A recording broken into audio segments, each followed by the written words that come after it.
Hello student, welcome in online class of mathematics. Class 7th student ध्यान देंगे। हम लोग इकाई 3 प्रारंभ कर रहे हैं और यह विषय है सांख्यिकी का या स्टैटिक्स का। तो अब इसमें देखिए, इकाई 3 में हमको अध्ययन सांख्यिकी का करना है। यहाँ पर होता क्या है, संख्यात्मक सूचनाएं होती हैं, इनको व्यवस्थित किया जाता है, फिर उनका विश्लेषण किया जाता है, फिर परिणाम प्राप्त होते हैं और उन परिणाम का उपयोग किया जाता है। अब बात करते हैं कि आंकड़े क्या होते हैं। किसी निश्चित उद्देश्य के लिए जो संख्यात्मक मान एकत्र किए जाते हैं उनको हम आंकड़े कहते हैं। जैसे किसी विद्यालय में अध्ययनरत विद्यार्थी अगर 100 हैं, उसमें 55 छात्र और 45 छात्राएं हैं। इसी प्रकार से जनगणना के समय स्त्री और पुरुष की संख्या ज्ञात की जाती है। किसी वर्ष के दौरान बिके हुए वाहनों के जो आंकड़े हैं उनको एकत्र किया जाता है। कोई बालक अपने 24 घंटे में क्या क्या कार्य कर रहा है, अगर उसका आंकड़ा एकत्र किया जाए तो यह निश्चित उद्देश्य के लिए एकत्र किए गए आंकड़े होते हैं। अब बात करते हैं कि इन आंकड़ों को हमको व्यवस्थित करना है, उनका विश्लेषण करना है, उनका परिणाम प्राप्त करना है और उनका उपयोग करना है। तो सबसे पहले हमको लेखा चित्र या ग्राफ के बारे में समझना है कि आंकड़े, लेखा चित्र होता क्या है। आंकड़े और सूचनाएं जो हमको मिल रही हैं उनको प्रतीकों या चित्रों के रूप में अगर प्रदर्शित किया जाता है तो इसे हम लेखा चित्र कहते हैं। अब आंकड़े कैसे होने चाहिए या लेखा चित्र कैसा होना चाहिए, यह इस प्रकार से होना चाहिए कि हमको आंकड़े का अर्थ आसानी से पता चल जाए। कोई भी बालक चित्र देख करके बड़े आसानी से किसी बात को समझ पाता है, इसीलिए आंकड़ों को लेखा चित्र के रूप में प्रदर्शित किया जाता है। अब बात करते हैं कि लेखा चित्र कितने प्रकार के होते हैं, जिसमें पहला है हिस्टोग्राम या आयत चित्र, दूसरा है बार ग्राफ या दंड आरेख, तीसरा है पिक्टोग्राफ या चित्रालेख, फिर अगला है रेखा ग्राफ, ठीक, और पांचवा है वृत्तारेख या पाई ग्राफ या गोल ग्राफ। तो इनके संबंध में आयत चित्र, दंड आरेख या चित्रालेख के संबंध में चर्चा आप लोग कर चुके हैं पिछली कक्षाओं में। तो यहां पर हमारा उद्देश्य है कि वृत्तारेख या पाई ग्राफ या गोल ग्राफ क्या होता है, इसके संबंध में यहां चर्चा करना है। तो यहां पर देखिए कि वृत्तारेख या पाई ग्राफ या गोल ग्राफ क्या होता है। तो वृत्तारेख या पाई ग्राफ या गोल ग्राफ किसी आंकड़ों को वृत्त के त्रिज्य खंडों के रूप में प्रदर्शित करता है। जैसे देखिए, यहां पर एक सामान्य हमने वृत्त लिया और वृत्त में एक भाग इस प्रकार से काट करके दिखा दिया।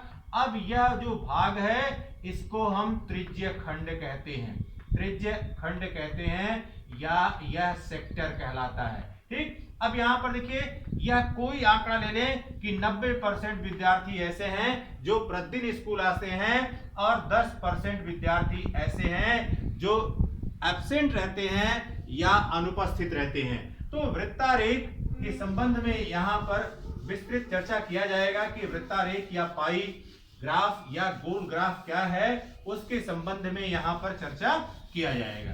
तो अब देखिए, वृत्तारेख की अवधारणा, वृत्तारेख की अवधारणा व उसका निरूपण। अब यहां पर देखिए बेटा, यहां पर करते क्या है, जो भी आंकड़े हैं आंकड़ों को वृत्त द्वारा या वृत्त खंड या त्रिज्य खंड द्वारा प्रदर्शित करते हैं। इसको हम त्रिज्य खंड के द्वारा यहां पर प्रदर्शित करते हैं जब वृत्तारेख की बात होती है। अब देखिए, वृत्त होता क्या है, वृत्त किसी भी सूचना का संपूर्ण भाग है। इसका मतलब है अगर हमने कोई वृत्त लिया, चाहे वह किसी भी त्रिज्या का है, वह 100% या पूरे भाग को बताता है। और जो त्रिज्य खंड में सूचना निरूपित की गई वह उसके द्वारा जो आंकड़े प्राप्त हो रहे हैं उस आंकड़ों के संबंध में यह बात बताता है। तो वृत्तारेख अथवा पाई ग्राफ में दिए गए आंकड़ों को किसी वृत्त के त्रिज्य खंड के रूप में प्रदर्शित करते हैं और वृत्त में दो त्रिज्याओं से जो गिरा हुआ भाग होता है उसे ही हम यहाँ पर त्रिज्य खंड कहते हैं। अब जब वृत्तारेख बनाते हैं तो वृत्तारेख बनाने के लिए हम किन चरणों का या किन स्टेप का को फॉलो करते हैं, उसमें जो पहला भाग है कि सूचनाओं को केंद्रीय कोण के रूप में परिवर्तित करते हैं। तो जो भी सूचनाएं दी गई हैं उन सूचनाओं को पहले केंद्रीय कोण के रूप में परिवर्तित करेंगे। फिर दूसरा है कि त्रिज्य खंड का केंद्रीय कोण। अब त्रिज्य खंड का केंद्रीय कोण किस प्रकार से हम निकालते हैं? त्रिज्य खंड का केंद्रीय कोण निकालने के लिए हम विभिन्न जो साधन हैं, विभिन्न साधनों के आंकड़े लिखते हैं।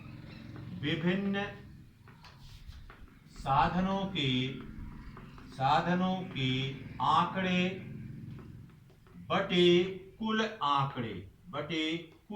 आंकड़े गुणे 360 अंश। अब यहां पर यह परिवर्तन केंद्रीय कोण के रूप में या त्रिज्य खंड के कोण के रूप में हो जाता है। इसके पश्चात अब किसी भी त्रिज्या का अगला स्टेप है, किसी भी त्रिज्या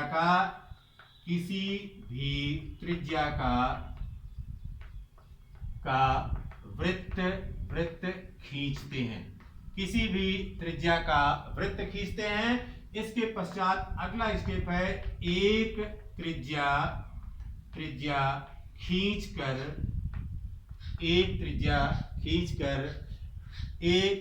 खींचकर प्रकार की सहायता से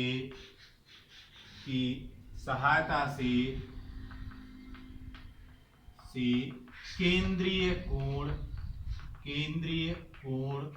को बनाते हैं।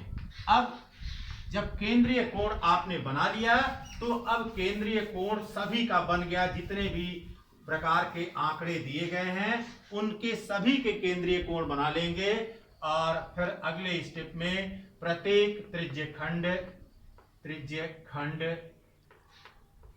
में किसके आंकड़े हैं उनको लिख देते हैं। ठीक, अब यहां पर देखिए, जैसे विधानसभा का चुनाव हुआ और विधानसभा के चुनाव में विभिन्न राजनीतिक पार्टियों को मिले मतों का आंकड़ा यहां पर प्रस्तुत करना है। जैसे बीजेपी को कुछ मत मिले तो हमने बीजेपी का सेक्टर यहां पर दिखा दिया कि इतने भाग में बीजेपी को मत मिला। इसी प्रकार से समाजवादी पार्टी, इसको इतना वोट मिला। इसी प्रकार से कांग्रेस को कितना वोट मिला उसका सेक्टर दिखा दिया। इसी प्रकार से बीएसपी या बहुजन समाज पार्टी को कितना वोट मिला उनको उनके केंद्रीय कोण के आधार पर यहां पर प्रदर्शित कर दिया। Have a nice day.